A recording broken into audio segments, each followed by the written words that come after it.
Barlok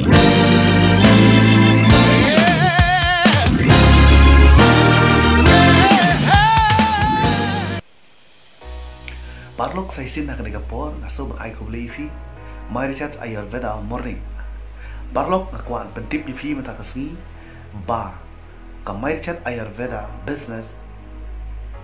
kalap perthamai ka plan jaka na duka shitari kubi arhaja arpuwe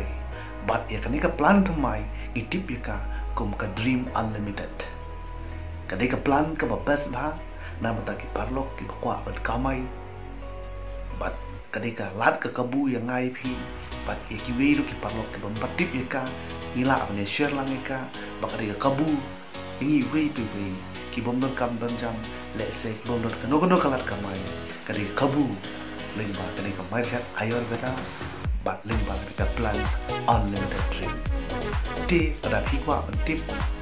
kamne sa phang so ni plans pila ban pe pha ya kani ka pdf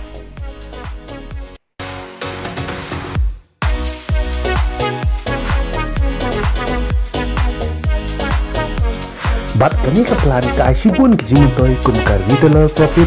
performance bonus, silver director royalty bonus, leadership royalty bonus, travel fund,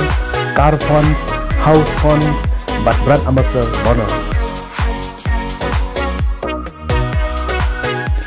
Bat kalau setelah kalong bahaya ke performance bonus lasiu sansin signai. Kata kalong naduk shiterik haduk rhetoric, naduk nyo haduk kat ar. Nadu kat lai hadu kat pra,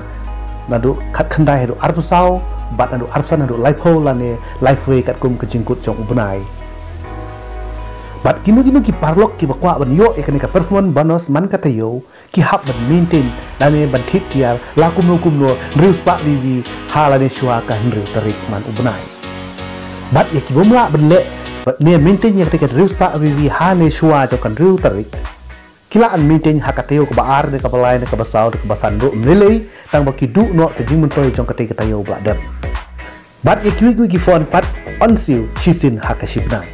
kumta Barlok ada pikwa ban kamai arku laksitayo shim ye kene kabu jong kene ka dream unlimited plan kuble ya pi baro